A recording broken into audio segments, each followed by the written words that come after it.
Welcome to our Friday stream. I hope you're having a good end of your week. I love you all very much. Thank you for being here. I'm excited. We're hopping into episode 3. It is episode 3 of Sharpest tool tonight.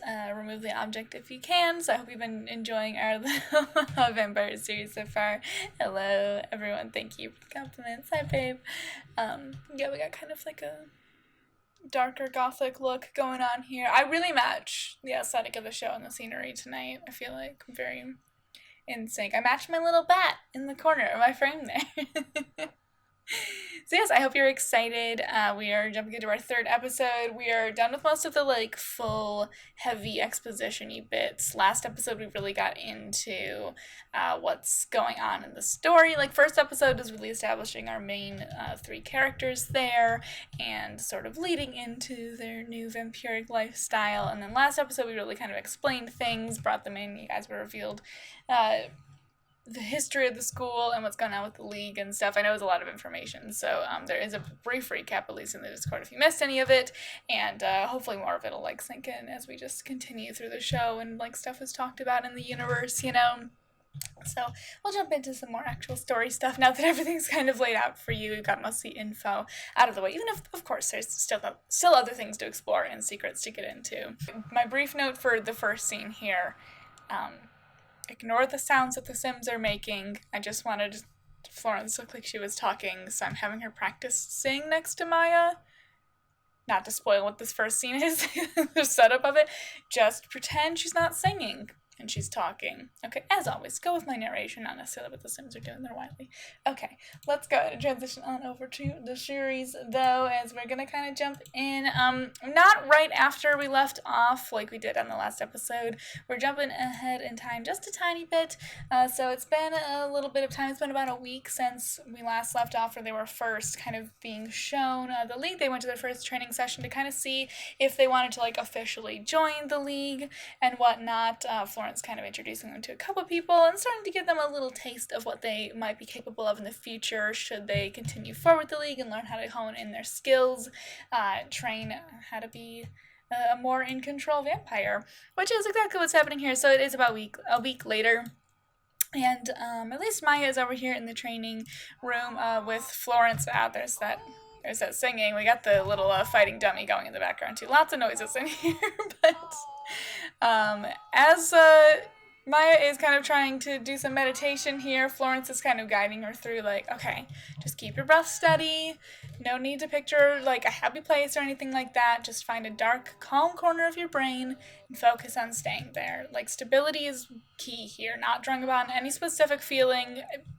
Kind of the opposite, trying to push them all away. Just taking deep breaths, finding your center, just stay calm and collected, and when you find that core of oneself, just nurture it, and you'll start to feel a little. And as she's talking, Maya is definitely kind of really trying to listen in to what she is saying there, and it is kind of having to starting to have a little bit of an effect on Maya as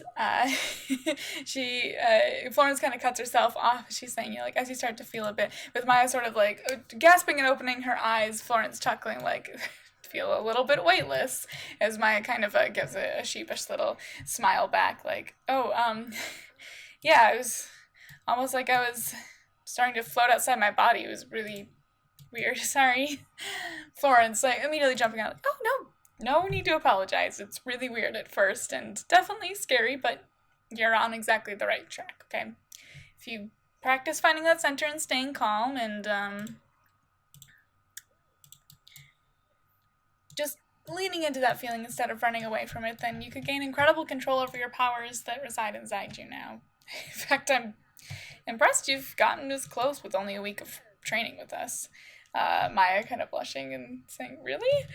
Florence praising her again, like, yeah, no, absolutely. It's rare that a fledgling can even reach that state of mind so soon in their training. Maya kind of cracking a little bit of a joke, like, well, guess a lifetime therapist teach me to deep breathing to come down for panic attacks helped out. Florence giving her, like, a nice, warm, caring smile, like, yeah, it seems so. There's another member I want to introduce you to, Lena. She's been with us almost 2 years now and has really learned how to hone in on her mental calm as well, and I think she might be a big help to you if you would like to study the same thing. Maya, considering for just a second before being like, yeah, I think I would like to. I'd love to meet her at least.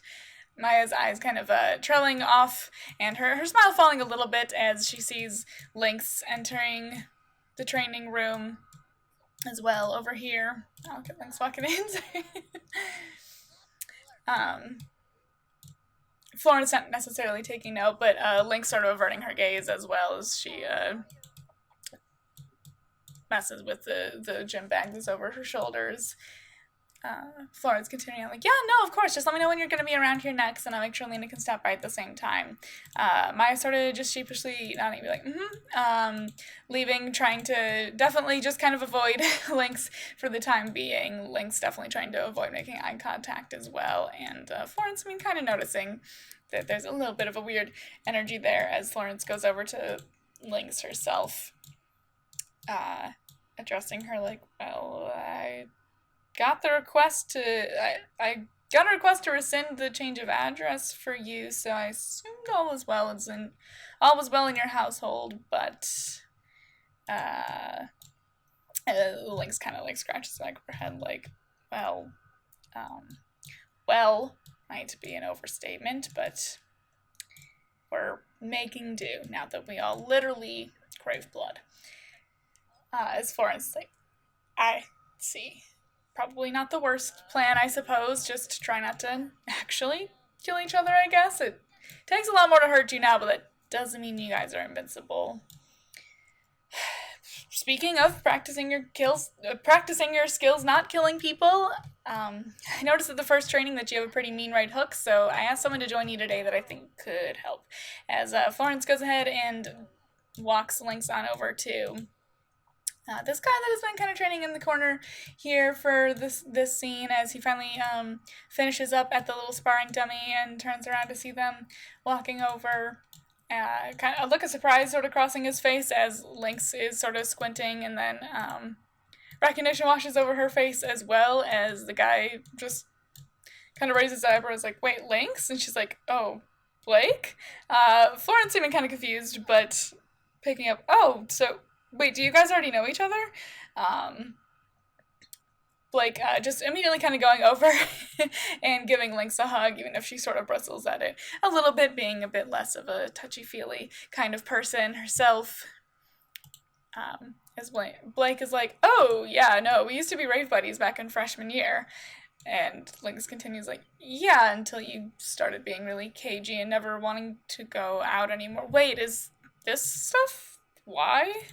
And he looks sheepish for a second for being like, yeah, I had a bit of a rough transition when I first got turned. I was staying away from most everyone to protect them, honestly. And knowing how hot-headed you are, I can assume you might be in the same boat, Lynx.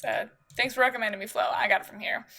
As Florence just kind of smiles at the two, feeling even better now that she knows that they already have a rapport with each other, like, all right, you crazy kids. Oh, hello, Sims. No. As Florence leaves them be with, all right, you crazy kids, I'll let you get caught up. I should probably go do some actual paperwork for once. Don't run her too ragged. As Blake just kind of laughs like, I don't think I could.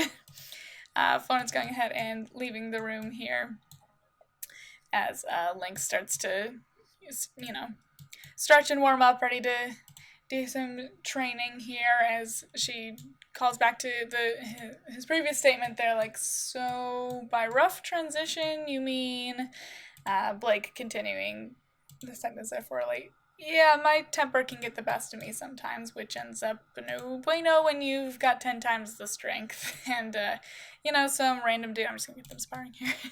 Some random dude pissing me off at a bar and triggering the pointy teeth and ears isn't exactly great for constant clubbing, but I've seen you thrown down once or twice, so show me what you got now that there's vampire strength behind it, girl. Lynx kind of channeling all the emotions, the swirl of emotions that have kind of been going on in her head for the past week, ever since being brought into things and having that huge argument with Birdie and Maya outside of the league building as they were leaving. I'd love it if the Sims would actually do some sparring. There we go. As Lynx steps up to the sparring dummy there.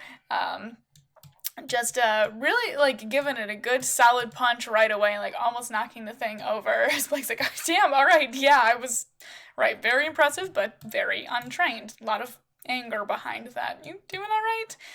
As Lynx just kind of scowls, being like, I'm fine. Punching the dummy, like, super hard again, almost taking the head off this time, as Blake tries to go behind it and kind of hold it steady, saying, okay, let's try and dial that in a little bit. Just gonna have him go over here, pretend he's holding on to it for her.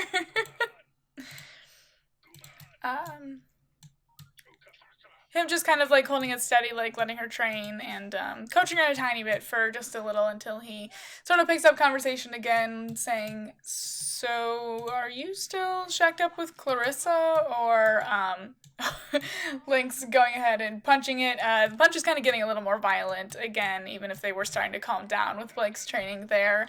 Lynx saying, no, that didn't work out. Blake giving her a bit of, like, a sympathetic smile, saying, oh, damn, sorry, y'all seem like a good match. As Lynx isn't really in the mood to get into it too much, just saying, yeah, it's whatever, I'm not one to settle down anyways. Blake being like, yeah, no, I know, it seemed different after you living there for longer than a couple of weeks. Lynx just giving a really heavy sigh and was punching it harder and harder, like, noticing that her eyes are starting to, like, actually kind of glow a bit as the emotions are getting to her. Lynx saying, well, you were wrong. It was just convenient, nothing more. And now I have another home of convenience with more people that hate me now, so same old, same old. Blake starting to look a bit concerned as Lynx kind of stops for a moment, just sort of squeezing her eyes shut, trying to calm herself down as she's realizing that she's getting really worked up and starting to transform a little bit as well. Blake dropping the topic for now, not wanting to push her any further and just saying, well, I would definitely recommend using this sparring as a way to get out some of that pent-up aggression so you don't go glowy every time you get a bit annoyed. I'd be happy to teach you how to do that. I'm sure Florence mentioned to you that if you join the league, you need to choose one member to pledge you in and act as a guide while you're still low level. Lynx just kind of nodding while she's still sort of calming herself down from all of her emotions from before. Blake just continuing on, though, with... Oh, I'm on Lynx, that's why there's no social menu coming up. Blake just continuing on with, if you decide to become an official member, I'd love to pledge you so that you can have a friend help you out and have someone who knows how to channel that anger into being a badass, not just bad, kind of motioning to the sloppy fart that she was just exhibiting on the sparring dummy there. Lynx finally opening her eyes again and seeming a little bit more normal and calmed down, just saying, thanks, I'll keep that in mind. Later at night now, on the same day, outside the administration building, but Yazmin here, the aqua-haired member that was speaking with Caesar at the very end of last episode, is waiting outside at the chess table late at night as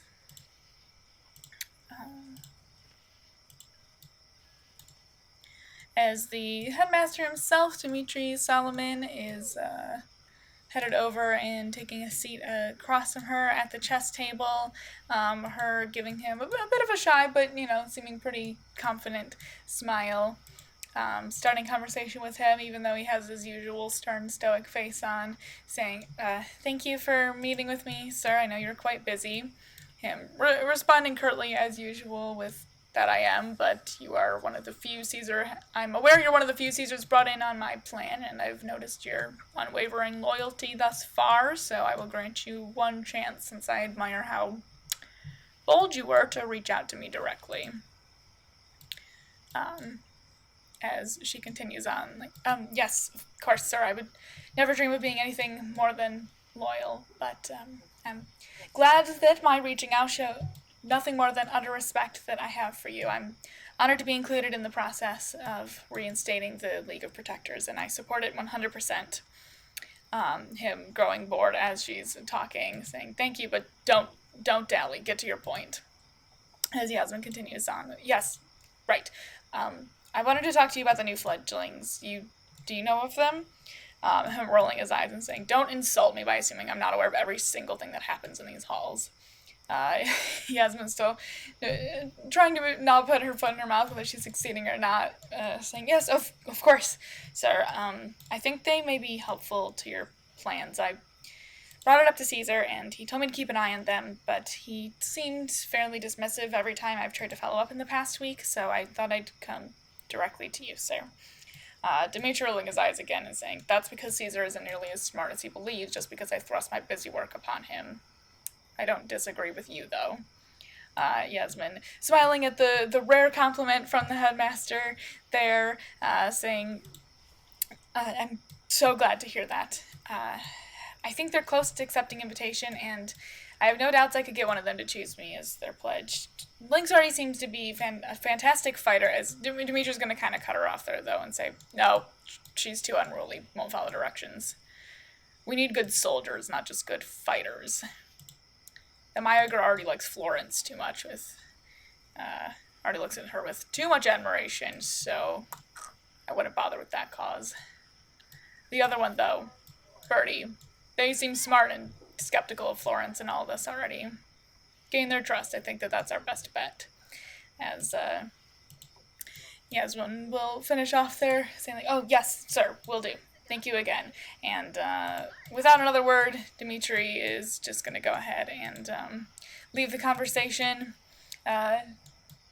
disappearing into thin air as he transforms into his bat form and flies away, as usual, leaving Yazmin with a little personal task from the headmaster here as she sort of moves forward with her idea to gain more traction on the plan. We are joining our lovely Birdie in the lab again, a bit later after class. Pretend it's a little later on outside. I just didn't want to wait for it to be morning in the game again since we already waited so long.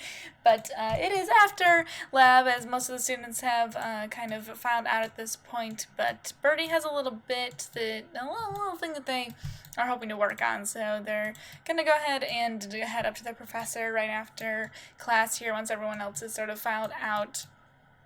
And ask their professor,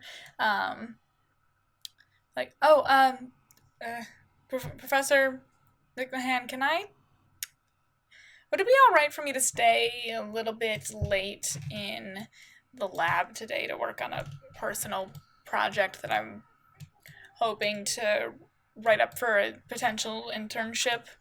As the professor here is like, "Oh yeah, no, of course, Birdie. You're one of the most hardworking students in here, and you're more than welcome to use the lab. Do you know the passcode to get to lock up when you're done?" Birdie's like, "Yes, yeah, I TA'd in this room before last semester, so yeah, I do." And she's like, "Okay, yeah, no, that's totally fine then. No worries. Just make sure that you do lock up when you're all done, and you are more than welcome to use it whenever there's not a class in here, and there shouldn't be anything for the rest of the day, so, feel free, hon." Birdie kind of giving her a warm smile, like, "Yeah, okay, wonderful, thank you so much." Professor being like, "Yeah, no problem," as she kind of gathers her things and heads on out for the night anyways herself. I'm just gonna have her head on downstairs, out to home. Birdie kind of sitting and fiddling with things for a little bit, waiting to make sure that their professor is definitely all the way out of the room before they get started on anything, as they head on over to the microscope table here. We're going to pretend this is a microscope, but the analyzer here. As they get the microscope and pull out some of their supplies, a notebook to take some notes and stuff. Not exactly sure where to start, but knowing that they need to gather a sample of their own blood to start to research what they are hoping to find anyways. As they try and poke their own skin with any of the scalpels or needles or anything around that's like sharper that they're hoping to, draw a little bit of blood to place on one of the slides to start to analyze. But as Birdie was kind of fearing, there's not really anything that is breaking the skin on their finger until they're thinking back to just kind of what they know about vampires and some of the reading that they've been doing over the past week, starting to look through the library that Florence offered to them at the League there, until they look over at their pencil sitting next to their bag, next to their notes there, and not really loving the idea of it, but realizing that the wood of the pencil might be the only thing that's going to actually pierce their new vampiric skin. So taking a deep breath, Birdie kind of sharpens the pencil there, pulling out the lead and poking themselves with the sharp tip of the wood, and what do you know, it finally actually drawing some blood, even if it does hurt like hell. But they finally drop a bit of blood onto the slide, but just as they are doing that, Lynn walks in, the guy that they took a seat next to in the first episode in the lab that they ended up lab partners with for just a little bit after they fled from the seat near the window. As he walks in and realizes that their thumb is bleeding and there is a bloody pencil laying next to them, as he rushes over like, oh my god, wait, Birdie, are you okay? Birdie, feeling a little caught red-handed, pun intended, I suppose, like, oh, huh, what, no, yeah, I'm fine, as Lynn kind of rushes to, like, grab their hand and look at the wound, Birdie seeming kind of uncomfortable and trying to pull it away, just quickly snatching their hand back and trying to hide it, as they know that the wound is going to start healing up pretty quick, and not wanting to raise any suspicion with the fast healing flesh on their finger, as Lynn's like, you don't look fine, how did that even happen? Birdie trying to stammer through and figure out an excuse here, like, wasn't paying attention, and clumsy me. It's after hours, did you need something? As they try and move the conversation topic on and get Lynn out of here as quickly as possible, as he just responds somewhat awkwardly, still a little concerned for his friend here, like, oh, I just forgot to grab my exam results and was hoping Professor 𝕾𝖆𝖆𝖗 was still here, but I guess I'll pick them up next week? What are you still doing here? As Birdie was kind of dreading that question, but sidesteps it a little bit again, too. Kind of the same way that they did with the professor herself. Like, just a little side project for a potential internship, but it's a secret, so you didn't see me here. As Lynn does kind of accept that excuse, though, without question, saying, oh, cool, I've been trying to build up my resume for an internship as well, so if you need any help, let me know, and I'd be happy to assist. Keep stray pencils away from you and such, at least. As Birdie kind of awkwardly chuckles, like, yeah, clearly I do need that, I guess, but I'm alright, thank you, I'll keep that in mind, but if you were done here, kind of looking past him towards the door, as Lynn, it's usually pretty awkward, but takes the hint, saying, right, yeah, good to see you, guess, make sure you put a band-aid on your finger and have a good rest of your night then. Sort of awkwardly leaving, shouldering his bag yet again, leaving Birdie to do their bidding, as Birdie tosses a little, like, night, over their shoulder, letting out a huge breath once he is finally gone, but still definitely trying to make sure that he is completely out of any eyesight or ear sight before they get back to their little experiment here. Actually closing the slide over the little bit of blood that they did get out of their finger from the pencil there, and starting to analyze it under the microscope, going ahead and muttering to themselves, like, alright, let's figure out what the fuck is actually happening to us. We're just jumping a little bit forward into the afternoon on the same day as we are back at the League, and Birdie is actually out of the lab and is at the League headquarters with Maya here. Maya's kind of been drug along as Birdie wanted to do a little bit more research in the library, actually. Maya's just kind of casually doing a little bit of reading as well. but not really doing as much heavy research as Birdie is here, with Clementine and Isaiah just kind of in the room as well, having a little chat across the table. Not that Maya's paying much mind to them, but as they are hanging out here. Sorry, just make sure I was at the right part of my script here. Lynx and new, or I guess old friend Blake are entering the room as well, kind of making Maya gaze up at them for just a second before quickly averting her gaze yet again. Birdie sort of noticing and tossing like a casual sort of head nod their way. Lynx looking pretty awkward again, just like she did last time when her and Maya ended up in the same room down here. Unexpectedly, Blake kind of not really taking much notice, though both of their laughter kind of stopping as they enter the room here. Blake just being like, all right, come on, I set the book aside as long as nobody moved it, as he just continues his way on into the little library section next to the meeting room here. But Link's still just kind of awkwardly lingering next to the table here. Still just kind of yelling out to Blake as he's walking through the library, though, like, again, aren't you training me to channel my thoughts through my body? Why am I being forced to read? As Blake is searching around for the book that he thought he left on a little end table over here.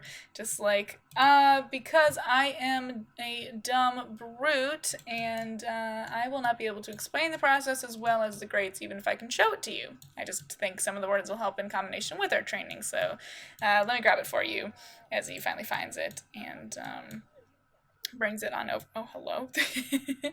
Brings it on over to Lynx. We'll just set it on over here. And as he's doing that, the crowd in the room is growing as well, as Florence and a blonde woman are walking in as well. As Florence lights up seeing Maya is here, being like, Maya, there you are! This is Lena, the girl I was telling you about, as the blonde girl Lena goes ahead and gives a really big smile to Maya as she kind of stands up to go greet this woman over here, as Lena just like immediately pulls her into a really big hug. Let me just get Birdie to go continue doing some research reading over here. Lena pulling Maya into a really big hug. Right away, you notice the first time they met, she's like, oh my goodness, hi Maya, Florence has told me so much about you. I don't know if we can actually get them to hug here, we'll see. We'll pretend that she pulled her into a nice big hug. Saying, Florence has told me so much about how wonderful you have been coming along. I remember how exciting it was to learn how to center myself and unlock parts of my brain that I never knew existed. I'm so excited to have someone else here that shares the same interests. I would adore helping someone else out on the same journey. Naya, like a little flustered, blushing a bit, shy as usual, saying like, yeah, that would be helpful. As Lynx is still just kind of awkwardly standing around here, but she is kind of casually glancing over at whatever Birdie is reading as they continue to research, and forgetting that things are a little bit awkward between her and her roommates right now. Lynx kind of stops Birdie on a page before they can flip it, even though they've just kind of been aimlessly flipping through the book and being like, hey, wait, isn't that the house? Stopping and pointing at a picture in the book there, kind of stopping most of the conversation over here as it catches Maya's attention as well. Lynx realizing how close she's stepped to point at the picture, though, and kind of awkwardly taking another step back from Birdie yet again as Birdie flips back to the page that Lynx was pointing at, being like, oh, huh. Yeah, it is. It looks much better in this picture, though. Staring at the picture of the very house that the three of them are currently residing in, but standing much more tall and proud, a lot more well put together, less decrepit looking. It's kind of drawing Florence's attention as well, as she walks over and looks at the book page too, saying, wait, what do you mean, isn't that the house, the old sorority? As Lynx is like, no, well, I mean, yes, but Birdie kind of continuing for her, saying, no, it's, the house where we currently live. As Florence's eyes go kind of wide at that, saying, oh, my goodness, how did I not realize? I thought the address sounded familiar when we were working on Lynx's paperwork. Oh, hold on. All three of you come with me, as Florence kind of starts towards the staircase in between the library and the training room here, ushering the three along with her. Maya, Lynx, and Birdie kind of giving each other somewhat confused looks, but going ahead and following Florence. Let me see. Still need to get to come over here. As they're walking away, Clementine suddenly breaking away from the conversation with Isaiah over here, being like, wait, as she realizes what's happening over here. Florence kind of ducking her head back into the room as Clementine glares at the older woman, saying, are you taking a couple of fledglings down to the archives? As Florence kind of lets out an exasperated breath, like, yes, Clementine, I am. As Clementine continues to glare at the other woman again, saying, I wasn't even allowed to peek into the archives for 3 years. Florence still pretty short with the younger girl here, just saying, well, I believe this is important, okay? And I really don't have time for your petulance today, Clementine. So, if you excuse me, as Florence kind of huffs and walks past, ushering the other three along with her, and down the stairs yet again. Clementine still seeming pretty huffy, looking over to Isaiah, pretty irate at this point, as Isaiah just kind of shrugs at her. Clementine crossing her arms in frustration. We'll continue to follow Florence and them on down the stairs here, over to the archives, as Florence kind of mentioned, was here when giving the other three the tour when she was introducing them to the League, but not actually quite taking them down there yet, as it is where most of the other more like really intense important texts and secretive things are held. So it's a pretty important room that not everyone is just sort of let into, but Florence is one of the few people that does have a set of keys for it, letting them into the seldom used but well protected room down here, and immediately going over to a shelf and starting to look through a few things, as most of them seem a little in awe of all of the other books and tomes that are being housed in here. Birdie's eyes kind of lighting up at all of the extra research that's definitely available in this room down here, as they start to kind of look around but not wanting to intrude too much. Florence finally finding what she's looking for and coming back over to them, handing a really well-worn kind of old binder to them and saying, oh my goodness, okay. Alright, yes, here it is. As you may know, if you've researched your home, as I figure you have, most of the records are pretty scrubbed clean of what happened there, but the originals are down here still. Yes, they should be right in here. All of the original reports of everything that happened. Lynx putting together the dots and saying, so the house is connected to all this stuff, as Lynx has kind of been at least hypothesizing for a little bit here. I'll just try and get them into a conversation. Florence continuing on, like, somewhat. The sorority that was there used to be reserved. It used to be a group reserved for the top scholars in the League. Of course, as time went on, it was transformed into an actual sorority. But back in the 70s, one of the leaders, a brilliant student named Diana, did some digging into the history of the group and figured out enough to realize that the sigil meant something, at least, and purposefully turned herself into a vampire. She began bringing in more and more of her sorority sisters and turning them into vampires too, but I mean, luckily we found, the League found her and them first, and she was willing to invest a lot of her research and resources into the League and let us in on anything that she was working on, but I mean, with our own limited resources over here, she started to branch out and use some more extreme forms of research that was frowned upon by the League and the law.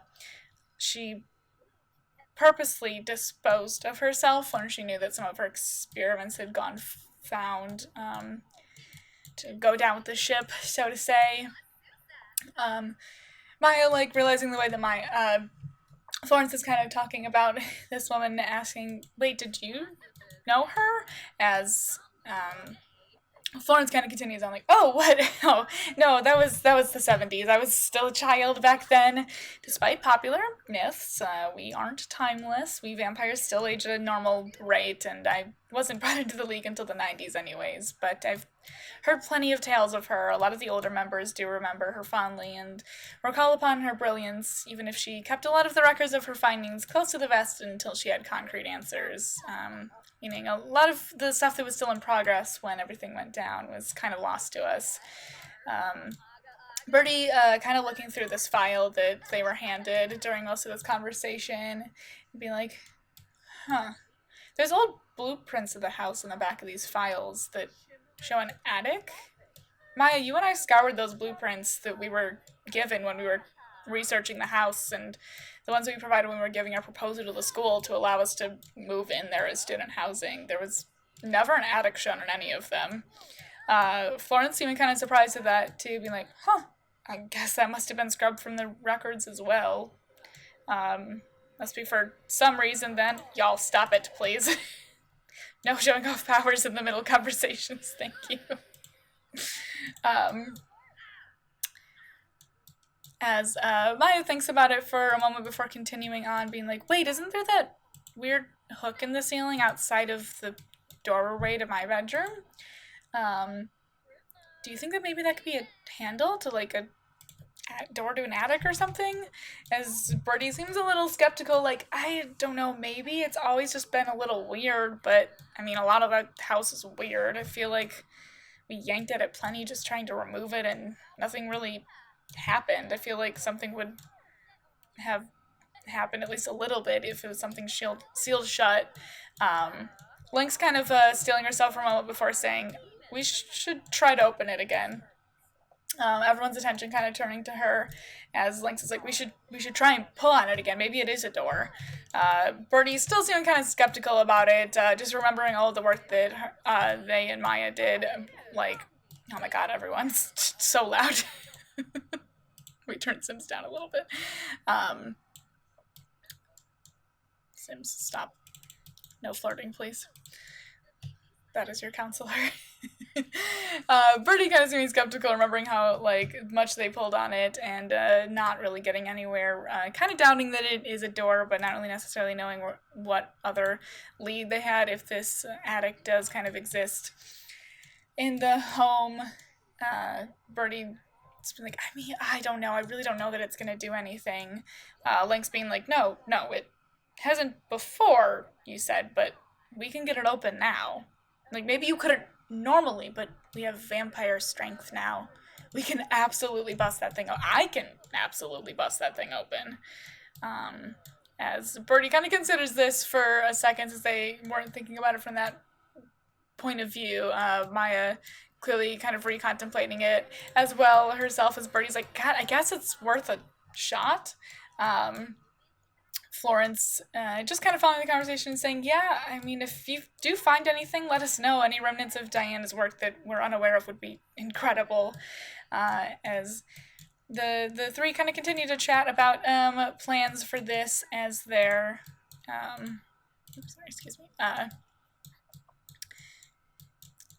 the three of them just kind of chatting about plans as well, as Florence goes ahead and takes the binder and puts it back in the bookshelf over here.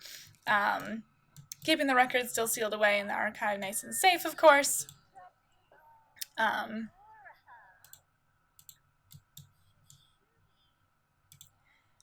As she finally does lead the other three on out of the room. Everyone following on behind her. Sorry, 1 second. Just make sure I can get all of them on out here. As Florence kind of leads them back upstairs. All of them still just kind of generally chatting about what they just discovered, hopeful at least. And just as the door is sliding shut there. Clementine, who was kind of hiding out in the hallway after following them down the staircase just before the door slides shut, Clementine uses a bit of her vampiric powers to quickly and subtly slip on inside the archives as the rest of them are headed upstairs, none the wiser. We are joining our main three at their home again. First time I've seen the home in the episode. It's been a little bit. As Birdie and Maya, it's later on that night, evening, heading into nighttime. As Birdie and Maya, let me unmute the Sims here so we can hopefully hear the movie. As Birdie and Maya are having a little dinner of plasma packs and watching a movie, as Lynx is heading on through the living room with a big, like, pretty full duffel bag over her shoulder. Pretend that she has a duffel bag over her shoulder. Just kind of trying to slink out the door, as Maya kind of gives, like, a little awkward glance back and forth at her a couple times, giving somewhat pleading eyes to Birdie as well, before Birdie pauses the movie really quick and calls over to Lynx, just saying like, "Oh, hey, Lynx, wait." Just as Lynx is about to walk through the door, and she kind of stops and just takes like a quick little step on over to the other two really quick. Just kind of a little confused, a little awkward, just shuffling her feet a little bit, just kind of waiting there cautiously, addressing them with a simple like, sup, as Birdie kind of looks at Maya for a second, who's like fidgeting with her cuffs on her top, and letting Birdie continue like, okay, listen, we know you've mainly been holed up in your room for the past week, and things have been a little tense between us. I think we're all going through a lot, trying to process everything, and obviously there's a lot of different feelings going on between all of us here. I think Maya and I both aren't completely sure how we feel about you at this point after everything. I don't know why I can't ask about Day without her standing up, but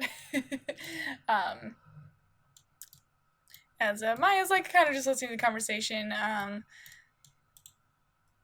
little bit, mainly just letting Birdie take the lead as usual. If she could sit down, that'd be fantastic. God damn it. Oh, that's fine. This works. Sims are annoying. Birdie just kind of continuing on, like, yeah, listen, even if we're not 100% sure how we feel about everything at this point, we don't want you to feel uncomfortable living here if this is going to be your home, you know. Maya kind of jumping into the conversation at this point, too, though. Kind of speaking up for herself, saying, I know I said we should keep our space, and I agree we should probably just do our own thing to try and keep things cordial, but I didn't mean that you had to completely avoid us. My upset with the situation is my thing to deal with, and I'm sorry for yelling at you. Maya kind of like blushing, looking down as she finally expresses sort of what's been on her mind every time that she's crossed Lynx's path in the past few days, as Lynx kind of looks a little bit taken aback, like, oh, what? No, that's... Don't apologize for yelling at me. I've been yelled at plenty of times. I just didn't want to make you guys uncomfortable, so I was just staying away. Birdie deciding to just be like, all right, listen, let's just start over, at least in communal spaces for now, okay? We're all adult enough to handle that. Yeah. The other two kind of nodding back at them, as Lynx is kind of just shifting in place again, sort of adjusting the duffel bag on her shoulder as Birdie kind of like nods towards the movie, saying, you want to join us for some plasma packs and chill? This movie's really awful. Lynx kind of giving them the first half smile that she has in about a week now, as Lynx replies like, thanks, I would, actually, but, I do have somewhere else that I need to be tonight, unfortunately, so brain check, but, thanks.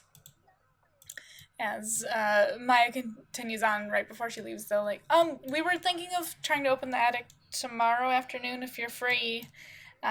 Lynx looking back at her like, oh yeah, I should be. Sounds good. Enjoy the rest of your guys' night, as Lynx does feel a little bit better about things after the conversation, but still just kind of know that there's a bit of an awkward tension left in the room as she leaves to do her bidding for the night. Both Maya and Birdie seem a little confused at where she's going, but not really gonna pry, of course. And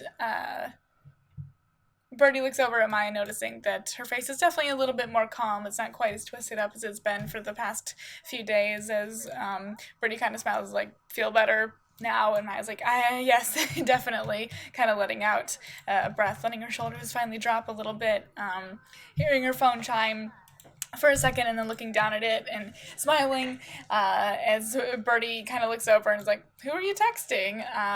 Kind of prompting Maya to blush as usual. Maya being like, just Lena, I don't know, some stupid meditation pun, it doesn't matter. As Birdie goes to unpause the movie again, kind of squinting at their friend, like, Maya looking up and noticing their expression before Birdie can even say anything. Maya being like, she's just nice and we get along, okay? Don't give me that look. As Birdie's still kind of just looking Maya over and saying, seems you've gotten pretty into this vampire stuff since your outrage at it the other night. Maya just kind of shifting her feet along the ground, like, I don't know. I don't know how I feel about it still. It's weird knowing that your life is changed forever, and I don't think I know what to do with that yet. Birdie definitely kind of empathetically nodding along, saying, yeah, no, I hear you there. As, of course, they're still kind of struggling to come to terms with it themselves as well. But Maya sort of continues on, still fidgeting a little bit, getting more sure of herself as she continues, saying, I don't know, I'm good at it so far. I'm really good at it. And everyone's been really nice, and like, even when I joined the Mathletes our senior year of high school, half of them hated me for getting better scores than them, and I don't know, I guess it's just a group that I excel in, and that hasn't been mean to me about excelling in it for once. They just kind of accepted me as their own right away, and it felt nice. Like, if this is going to be the rest of our lives, we might as well make the best of it. And so far, it feels like that when I'm working with the league. At least they make all this make more sense so far. Birdie definitely taking Maya's words into consideration, as they've been kind of struggling to come to terms with things themselves and how they feel about the league as well, but appreciating Maya's words maybe more than she realizes, as Birdie just kind of says, yeah. Knowing that Maya is correct, having watched Maya get sort of outcast from many a group before, as they finally just kind of unpause the movie and let both of them sit in their thoughts as they continue on having a little friends night.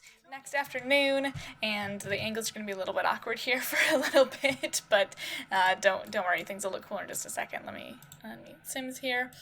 But it is the next afternoon, and our three leads, of course, are upstairs, kind of staring at that area in the ceiling that they suspect there might be an attic door to, if they could just only get it open. Lynx kind of nervously staring up at it,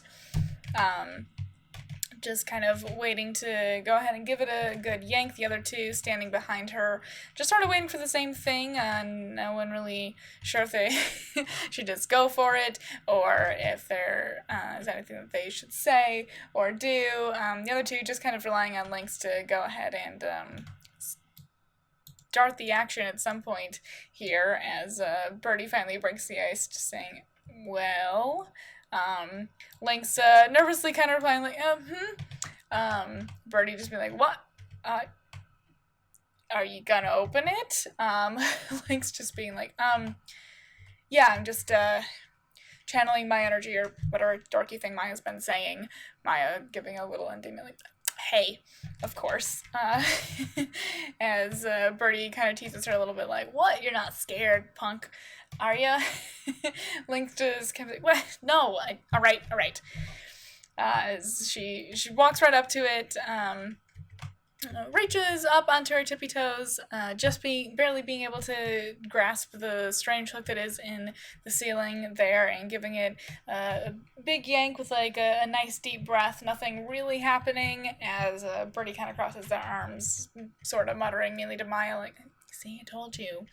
As Lynx is like, "No, no, just hold on." Lynx is still kind of pulling, really trying to like bring forth some of that newfound vampire strength. Maya just being like, "I don't know if that's gonna do anything but cave in the house." As Lynx just, especially fueled by being doubted at this point and frustrated that nothing has really popped open so far, closes her eyes, really tries to focus her rage, focus on the short bit of things that she's been learning so far with Blake, and grunting, mustering up as much strength as she possibly can, and yanking it open, revealing a little pull-down ladder, surprising all of them, really, as they all give each other looks. Birdie just saying, "Oh, holy shit," as a little bit apprehensively, but what is there to lose at this point, goes ahead and climbs on up the ladder. Lynx leading the way, of course, to figure out maybe what's been hidden up here for the past few decades. Just kind of filing on up one at a time here, as they all head upstairs to discover a very interesting room, somewhat reminiscent of the archives at the League, with some similar imagery going on as the sigil in the middle school, and the same moons that they've been seeing all over the League as well. A little pedestal in the middle, everything a little bit disheveled and covered in papers and books and materials, little trinkets everywhere, all of them pretty much in awe, and just starting to kind of look around at this whole hidden area that's been upstairs for the entire year that Maya and Birdie have owned this place, at least, that they've just never known about or even realized that they had to try and go and look into. Birdie's eyes, the same as with the archive, kind of lighting up a little bit at all the books and research that they might now have at their disposal to look into, as they start to kind of ruffle through some of the papers over here in the corner. Maya kind of running her finger along some of the dusted old books. Everything's pretty old, tattered at this point, and brown. Nope. Maya. Maya said no. But no, Maya's gonna go ahead and look through some of these books over here, like the book on the stand. Lynx going ahead and ruffling through some of the trinkets and little items sort of left on the bedside table next to the coffin, laden with pillows over here. As everything seems very old and run down at this point, but if it has been here and locked up since the 70s, makes plenty of sense to each of them. As Maya kind of says out loud, "Oh, this must be where she did all of her work." The other two kind of muttering in agreeance. I'll have Maya actually view something over here. Here, view some of the strange diagrams on the paintings on the wall over here. As Lynx finds some various glasses and ashtrays and bottles over here, kind of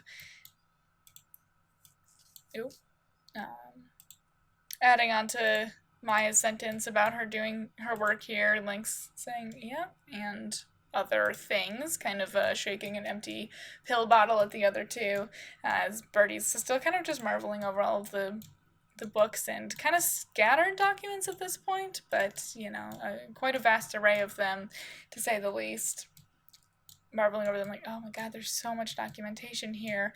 Starting to look through some of the books, same as Maya at this point. As Lynx continues to filter through some of the trinkets on display all around. Maya kind of confused by most of it, but understanding that it's very highly scientific and educational, academic writing and such, saying, "What is half of this? I mean, Birdie, you're a biomed. Can you read any of this? Can you make sense of any of this stuff?" As Birdie's trying to take a bit of a closer look at everything that they're reading, saying, "Oh, no, we will not be having Talk Like a Pirate Day, thank you." Birdie's saying, "Yeah, her documentation is incredibly detailed. it all makes a lot of sense to me, actually, even if it would take a very long time to sift through all of this. I guess I can't get to it to actually read anything, can they? Birdie trying to, like, still continue to flip through things, saying, I mean, if I could definitely probably figure out what she was in the middle of working on if I had the time to, at least. Although these resources around here are pretty ancient, so I'm not sure how helpful they'd be in actually testing anything out, as they give kind of a cursory glance over at the very old and decrepit herbs drying on the rack over the cauldron over here that's been, has a nice thick layer of dust in it at this point. Maya poking a little bit, being like, the League has a lot of updated versions of some of these things. Birdie definitely catching Maya's drift and saying, yeah, that's true. I guess I could use what they have at the lair if we get that far. Maya wanting to push a little bit farther, as it's been on her mind for a bit now, but not really wanting to pressure anyone. Finally kind of breaching it, though, and saying, which means, should we accept the invitation to become official members of the League? Yeah? Birdie sighing, as it's definitely been something they've been weighing back and forth, and still not 100% sure if everything that's going on is something that they're comfortable with or completely trust, since it is such a tight-knit organization. But with Maya's increased interest in it, and Birdie not really knowing what other direction to take, and if it's kind of the place that they need some resources to continue doing their own research about this whole vampire thing, and maybe figure out whatever this other biomed student of the past has figured out, they'll take the plunge along with their friend and be able to use those resources, as well. As Birdie thinks about all this for a long time before finally sighing and replying, yeah, all right, yeah, yes, we should become members. Happy. Maya giving a little smile and a nod as they both kind of look over to Lynx.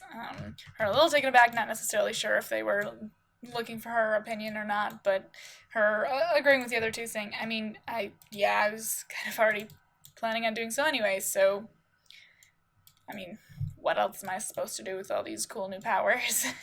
Maya seeming very, very pleased at this point, and pulling out her cell phone already, saying, all right, I will call Florence and let her know then. As we jump forward just like a tiny bit, it's time for the ceremony for them to become official members. So it is all set up here with Florence being their leader, of course, and the headmaster 𝕾𝖍𝖆𝖘 present as well, as the three of them know that this is the principal of the school, but haven't ever really interacted with him themselves, and all three of their decisions for pledges have joined them as well for the occasion.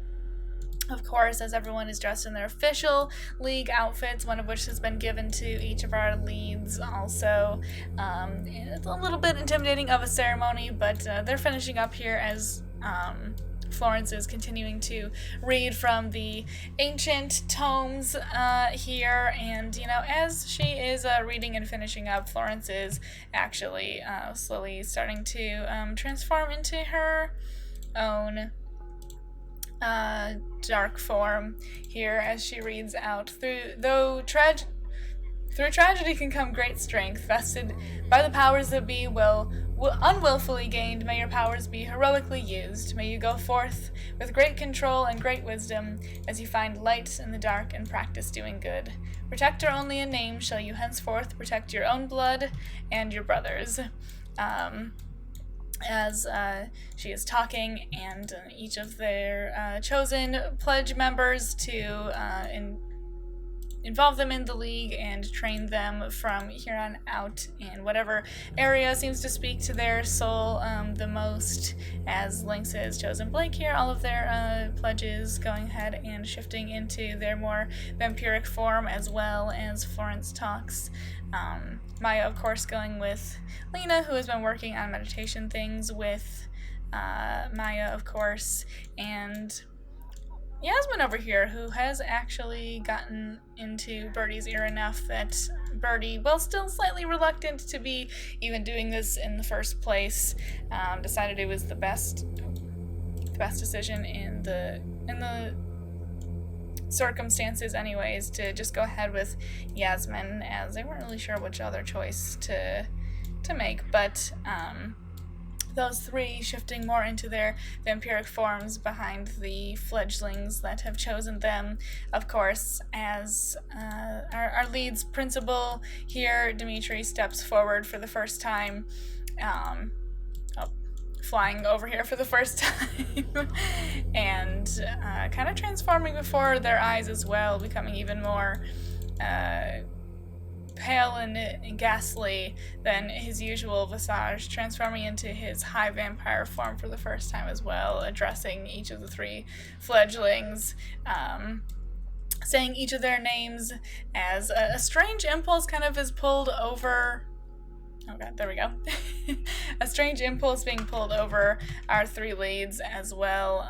For when he says their name, it's almost like they can somewhat lose control of their body, as if their emotions are taking over, but not that there's any overarching emotion kind of taking control of their body, seemingly just kind of forcing the dark form out of each of them as he addresses each fledgling in order, saying Lynx Moreau, having her vampire form kind of pulled out as he speaks, same as the others, Maya Robinson, and Birdie Nelson, their pledges kind of smiling at them from behind. A lot of different emotions going across everyone's faces. Dsmitrij continuing on in the choice between the poised and the primal. You chose well, moving forth with the former. We wish you luck, and we welcome you. Him kind of immediately deciding to step back and fall silent after the few words that he's uttered in this little ceremony here. But Florence, not being able to contain her excitement anymore, clapping her hands voraciously, saying, "Welcome to the league!" Very excited to have these three fully involved with them now, as a lot of different emotions are kind of going across our leads' faces here. Maya and Lynx a little nervous, but kind of shooting each other a smile, both of them kind of excited. Maya kind of feeling at home, Lynx sort of kind of coming into her own with some powers here, and Birdie kind of forcing out a smile a little bit more than the other two as Maya turns her attention towards her longtime friend here, as Birdie still has a few reservations and doesn't feel quite as at ease around all of this as the other two are at least starting to fall into. And their pledge is kind of stepping forward, Lena walking forward and immediately kind of wrapping Maya up into a big hug, like jumping down and like, you did it! It's so exciting. Them kind of chatting, Lynx sort of going to chat to her friend anyways, as Yazmin pulls Birdie aside, of course, talking to them, saying, congratulations, welcome. Appreciate Birdie, that works. Yazmin congratulating Birdie herself, being like, congrats, thank you again for choosing me as your pledge. I know it was a little last minute, but I'm glad to have another scientific, oh my god, hello. Glad to have another scientific brain in the crew. I'm really excited to show you all the ways that you can intertwine the magic with the science. Birdie kind of going along like, yeah, it should be quite a journey. Thanks for offering your guidance, as Birdie's just kind of keeping an eye on their friend Maya over here, who's still engaged in kind of excited chatter with Lena over here. Yazmin taking the second that Birdie's gaze is kind of averted to sneak a quick little peek over at Dsmitrij, giving him a sly little smile as they continue to talk to Birdie. Dsmitrij simply giving an affirming nod back in her direction, as Yazmin addresses Birdie one more time, saying, yes, of course, like Florence always says, we're always here to help however we can. The ceremony to bring in Maya, Lynx, and Birdie into the league is happening on one side of campus. All the way on the other side, over off the beaten path, of course, we have, over in the woods, we have the red-headed woman from last episode over here, deep at night, sitting around a nice toasty fire as, let's put that on normal speed, as another person goes ahead and walks up immediately, making the red-headed woman kind of glare at her and say, "What do you want now?" As we see that it is, in fact, Clementine that has joined this woman in the woods over here. Clementine rolling her own eyes at her, saying, "I think you should be a little more excited to see me, Aster." Aster grimacing a little bit, saying, "I told you not to call me that anymore, and why is that?" Clementine responding, "It'll be a cold day in hell before I call you mother, and you should be happy because I'm here to solve all your problems." Aster just kind of raising her eyebrows, saying, "What?" So let's get the fire back going again here. As Clementine continues on to the redhead here, saying, "Well, your tribe has been getting weaker, have they not?" As Aster kind of squints at her at that, saying, "Where did you hear that?" As Clementine kind of ignores the question, just carrying on, saying, "And you have been having trouble getting your hands on the texts needed to help you out, right?" As Aster's eyes kind of light up a little bit more than they already do at those words, questioning Clementine with a raised eyebrow, like, "The prophecy?" Clementine rolling her eyes again, saying, "If that's what you barbaric freaks call it, whatever, yeah, but I may or may not have come into contact with it recently." As Aster starts to get a little bit impatient with the conversation, saying, "All right, well, where is it then?" Clementine going, "No. Come on, when have I ever given up anything for free, Aster? I might be willing to help you if you would be willing to help me." As Aster just kind of squints at her yet again. Clementine smirking a bit devilishly at the redhead, saying, "What do you say we strike a deal?" As Aster's still a bit skeptical, but a bit too good of a prospect to pass up, just replies, "All right, I'm listening," and we'll leave them to discuss their business doings there. As we'll leave it there for tonight. Here, we'll keep an eye on them, even though the fire is out and I couldn't get them to relight it. So that is all I have for you tonight. We're ending a little bit early since, Sims was cooperating pretty well. We got through things in a decent amount of time tonight, which is good. Like I said, I promise it wasn't less content. Everything just kind of flowed smoothly. We didn't really have to stop for a bunch of issues. So that is a good sign. We can maybe kind of continue on at a pace like this in the future for other episodes.